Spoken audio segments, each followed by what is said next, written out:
పోచంపాడు వెళ్ళిన తర్వాత next day మేము సుంకెట విలేజ్కి బయలుదేరాము. సుంకెట గ్రామం మోడతాడు దగ్గర ఉంటుంది. మేము ఇక్కడికి ప్రత్యేకంగా వ్లాగ్ చేయాలని ఏం ప్లాన్ చేసుకుని వెళ్ళలేదు. మా రిలేటివ్స్ అక్కడ ఒక మొక్కు తీర్చుకోవడానికి పూజ చేయడానికి వెళ్తున్నారు. సో వాళ్ళు మమ్మల్ని కూడా మీరు రండి అని ఇన్వైట్ చేయడంతో మేము కూడా వాళ్ళతో కలిసి సుంకెట బయలుదేరాము.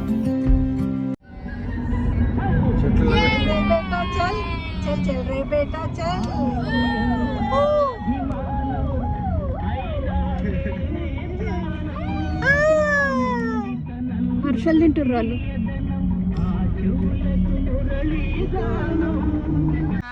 వంటలు చేస్తున్నాము. మా వంటలు కూడా అండి మీరు చూస్తాం. మీరు చేస్తారు ఎంత సిటీ వాళ్ళు కదా అమ్మ అట్లేం లేదు, మీరు మార్కెట్ మంచిగా చేస్తారమ్మా. ఇలా మేము సుంకెట గ్రామానికి అయితే చేరుకున్నాము. ముందు మాకు కూడా అక్కడ ఏముందో అక్కడి ప్రత్యేకత ఏంటో పెద్దగా తెలియదు. కానీ అక్కడికి వెళ్ళిన తర్వాతే ఆ గ్రామానికి సంబంధించిన ఒక ఇంట్రెస్టింగ్ విషయం మాకు తెలిసింది. గ్రామంలోకి వెళ్ళిన తర్వాత అక్కడ వాళ్ళతో మాట్లాడుతూ ఉంటే ఇక్కడ గ్రామ దేవతగా ఎల్లమ్మ తల్లిని పూజిస్తారని తెలిసింది. ఎల్లమ్మ తల్లి అంటే పెద్దగా నిర్మించిన గుడిలాగా కాకుండా గ్రామ పొలిమేర దగ్గర చెట్టు కింద తల్లి వెలిసి ఉంటుందని అక్కడి వాళ్ళు చెబుతున్నారు. అక్కడికి వెళ్ళిన తర్వాత ఆ ప్రదేశం చూస్తే చాలా ప్రశాంతంగా అనిపించింది. చుట్టూ గ్రామ వాతావరణం, చెట్టు కింద అమ్మవారి స్థానం, అక్కడికి వచ్చి మొక్కులు తీర్చుకుంటున్న భక్తులు. అమ్మవారు ఇక్కడ ఎలా వెలిశారు ఆ కథ పూర్తిగా నాకు తెలియదు. అందుకే నేను నా నుంచి ఏది చెప్పకుండా అక్కడి వాళ్ళు చెప్పిన విషయాలనే మీకు నేను చూపిస్తున్నాను.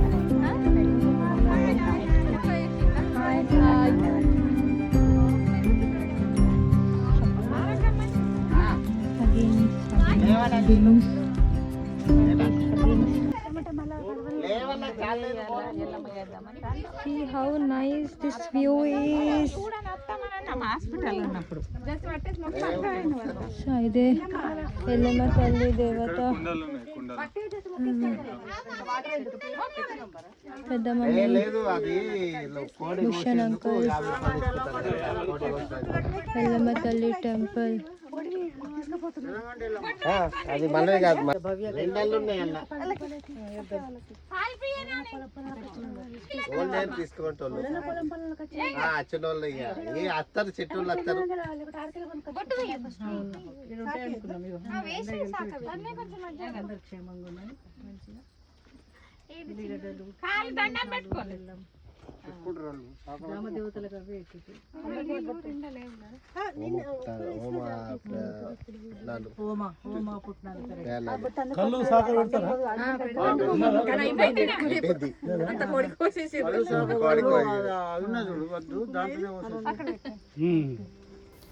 మాతో పాటు వచ్చిన వాళ్ళకి ఈ అమ్మవారిపై చాలా నమ్మకం ఉంది. వాళ్ళు ప్రతి సంవత్సరం లేదా మొక్కు ఉన్నప్పుడు ఇక్కడికి వచ్చి పూజ చేసుకుంటారని చెప్పారు. అయితే ఇక్కడ నాకు ఒక ఇంట్రెస్టింగ్ విషయం తెలిసింది. ఇదే ఎల్లమ్మ తల్లిని బడా భీమ్గల్ గ్రామంలో కూడా గ్రామదేవతగా పూజిస్తారని అక్కడి వాళ్ళు చెప్పారు.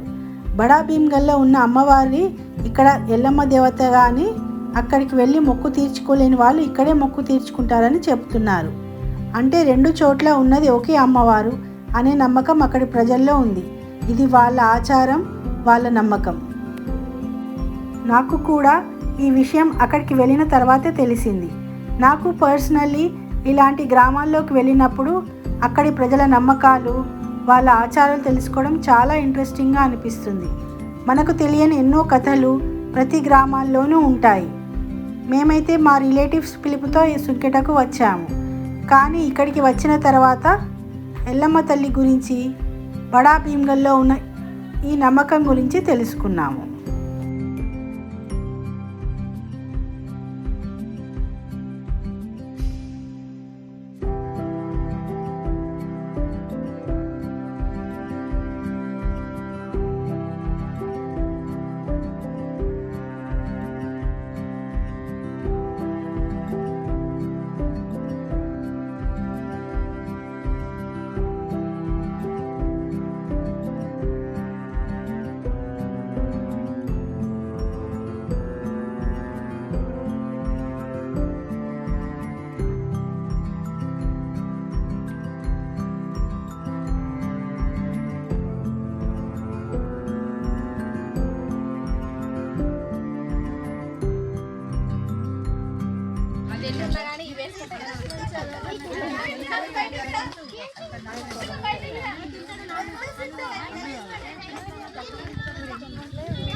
ఉండని కొడుకు ఆడుకోడు ఉంటేనే ఏం కాదు.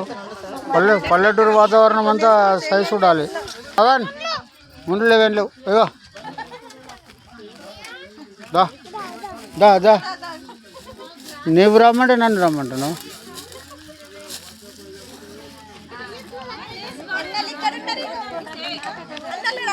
అన్న దగ్గరకు అన్న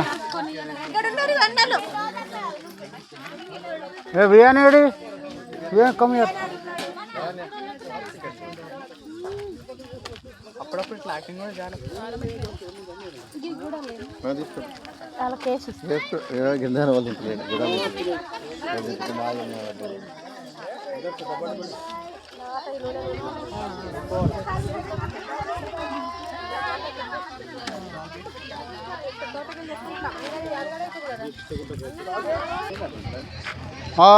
నన్ను వెళ్తున్నా అన్నాడు.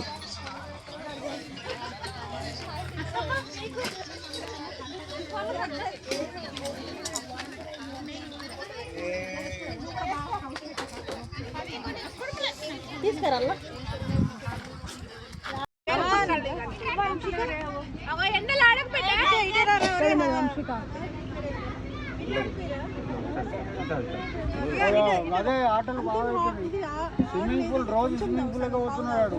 మేము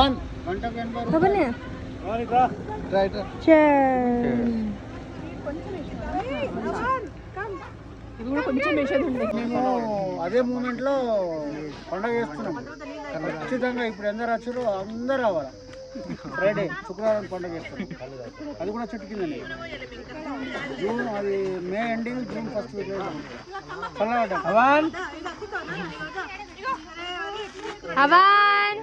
బాగుంటుంది అక్కడ. నువ్వు ఇప్పుడు రాలేరు వచ్చు కానీ చెట్టు కింద మర్రి చెట్టు, బషీరాబాద్ మర్రి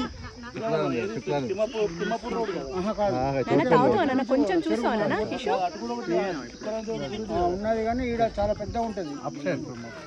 bye bye.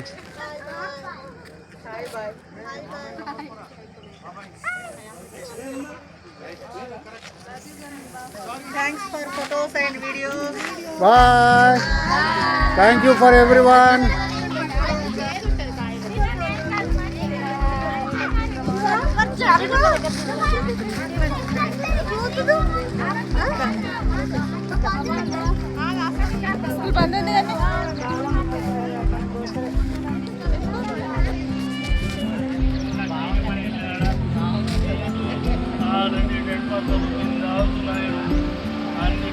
Right, sir.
So friends, మీకు కూడా ఇలాంటి గ్రామాలు, అక్కడి గ్రామ దేవతల గురించి ఏమైనా కథలు లేదా సమాచారం తెలిసి ఉంటే కామెంట్స్లో చెప్పండి.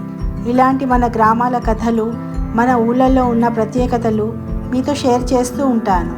ఈ వ్లాగ్ నచ్చితే ఒక లైక్ చేయండి, ఛానల్ని సబ్స్క్రైబ్ చేయండి. మరో మంచి వ్లాగ్తో మళ్ళీ కలుద్దాం. అప్పటి వరకు ఉంటాను. Bye bye.